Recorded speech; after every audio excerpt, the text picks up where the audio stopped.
Salut, salut, bienvenue sur la chaîne, la télé de Madeli Madeli. Je suis Madeli Madeli, ingénieur des travaux du génie civil.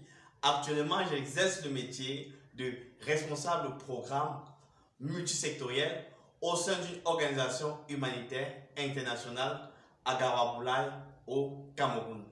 À titre personnel et en collaboration avec des passionnés de l'humanitaire, nous avons lancé un projet, la télé de Madeli Madeli.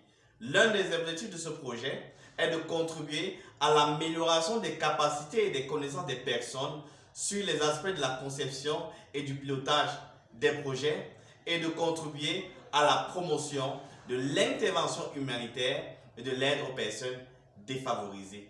Pour y parvenir, la télé de Madeli Madeli organise des séminaires techniques en présentiel et organise aussi des petites vidéos sur la thématique de la conception et du pilotage des projets humanitaires.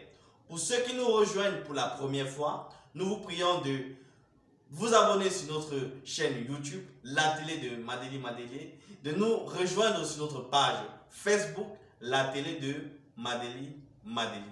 Pour aujourd'hui, nous allons poursuivre avec la notion abordée au cours des vidéos précédentes pour parler encore du diagnostic et de manière spécifique parler de l'arbre à problème avec une nouvelle notion introductive, à savoir la logique des causes et des effets. Pour rappel, nous partons sur un modèle de cycle de projet à 5 étapes. La première étape étant l'étape du diagnostic. La deuxième étape étant l'étape de la planification et de la programmation. La troisième étape étant l'étape de la mise en œuvre. La quatrième étape étant l'étape du suivi et du pilotage.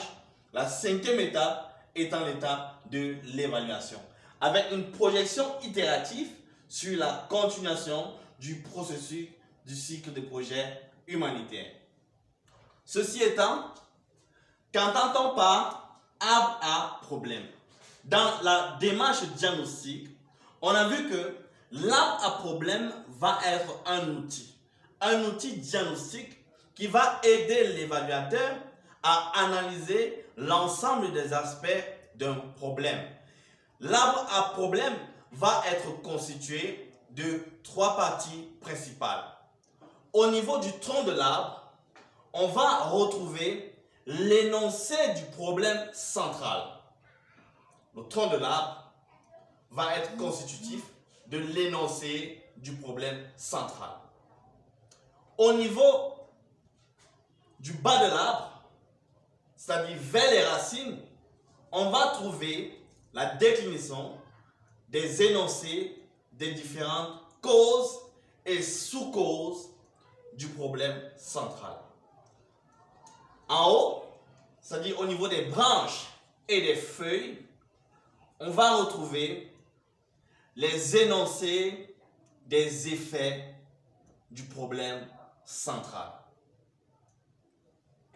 De manière pratique, sur le terrain, l'évaluateur va faire face à une difficulté. Lorsqu'il va vouloir analyser la masse d'informations, lorsqu'il sera nécessaire de les synthétiser, de les organiser pour pouvoir les insérer dans la logique de l'arbre à problème, l'évaluateur va faire face à une difficulté.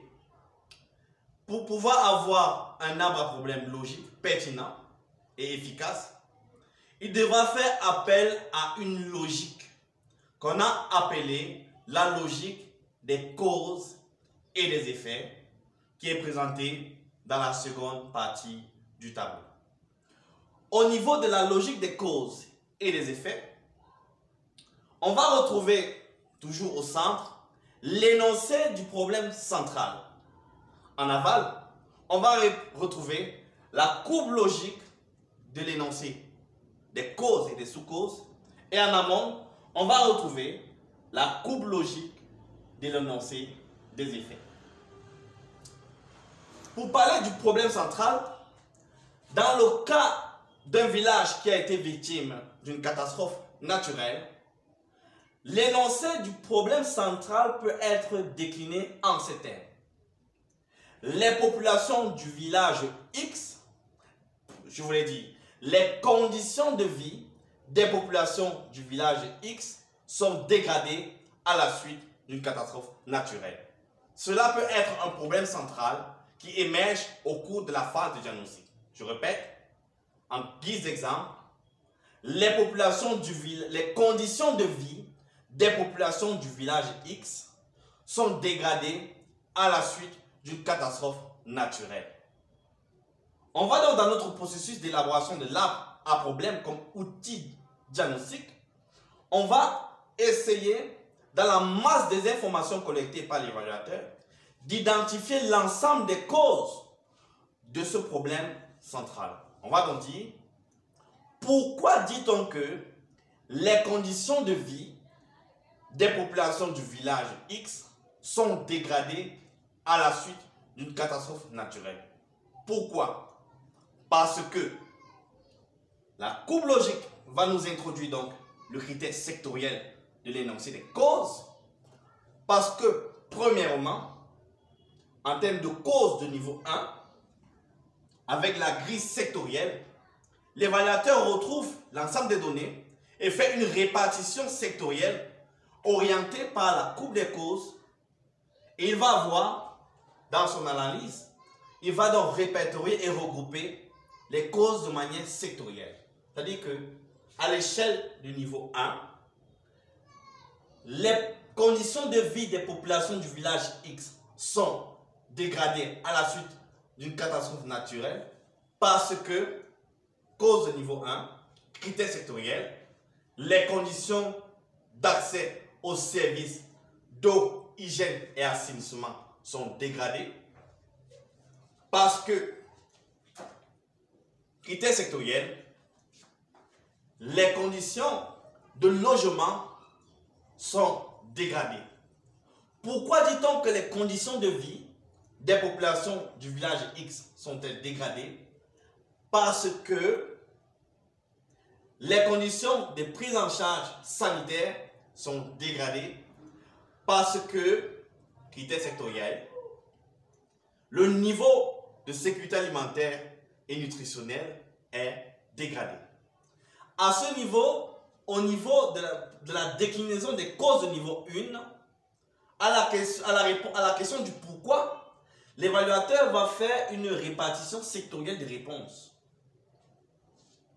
afin d'élaborer les différentes causes qui sous-tendent l'existence du problème. En dessous, on va retrouver les sous-causes.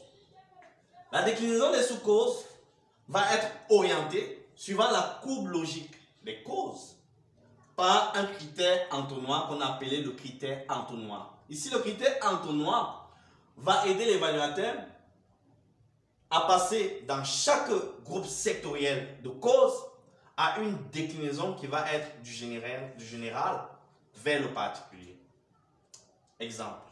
Nous avons dit que les conditions de vie des populations du village X sont dégradées à la suite d'une catastrophe naturelle parce que, d'une part, les conditions d'accès aux services eau, hygiène et assainissement sont dégradées.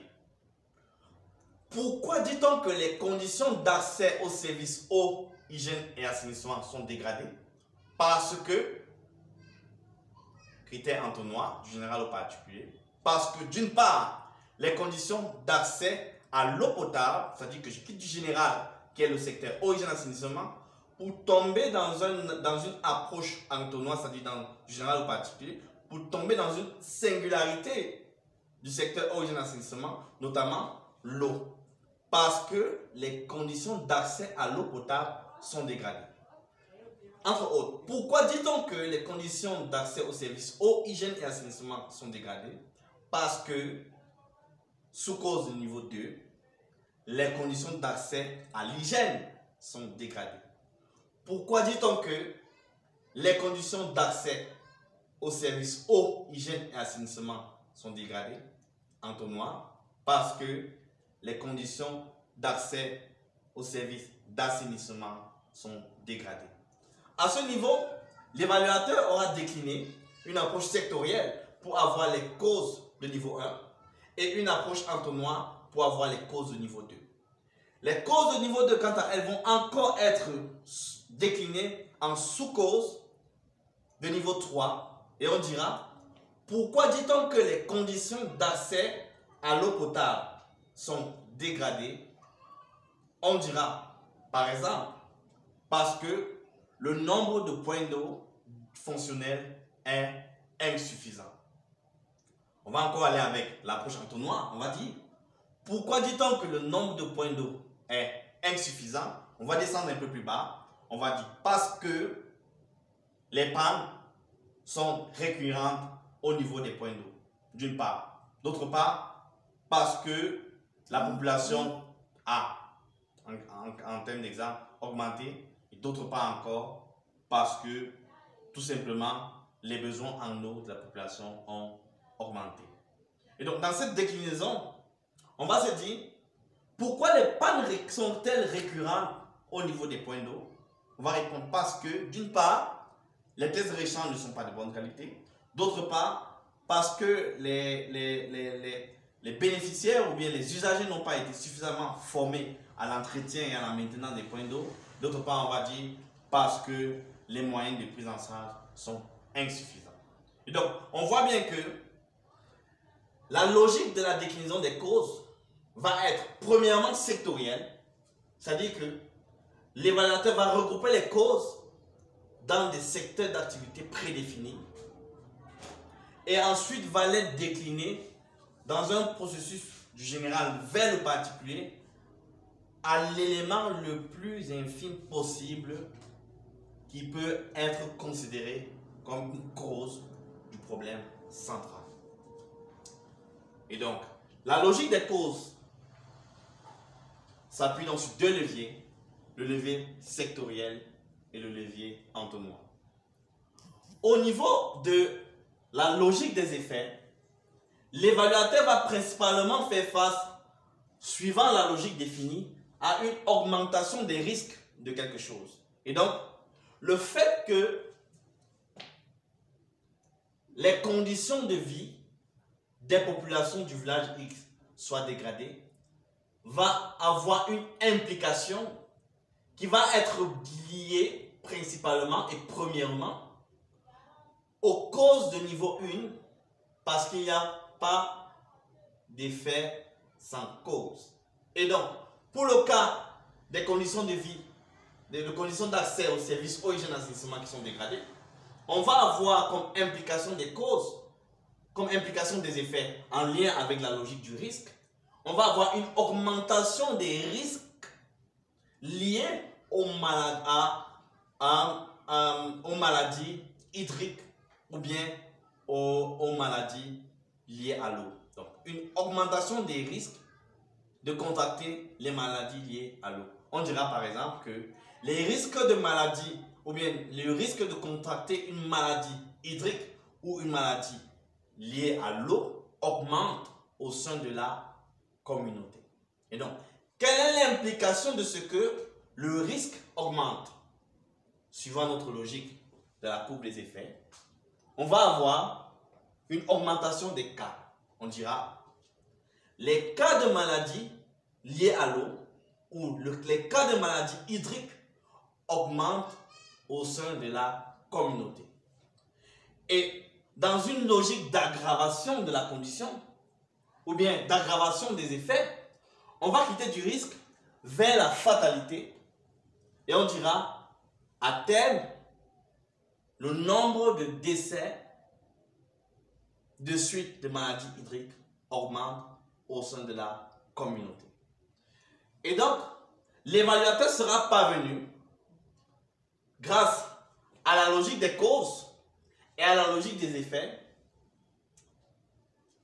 à l'élaboration d'un arbre à problème pertinent qui va reposer sur les données collectées au cours de la phase du diagnostic.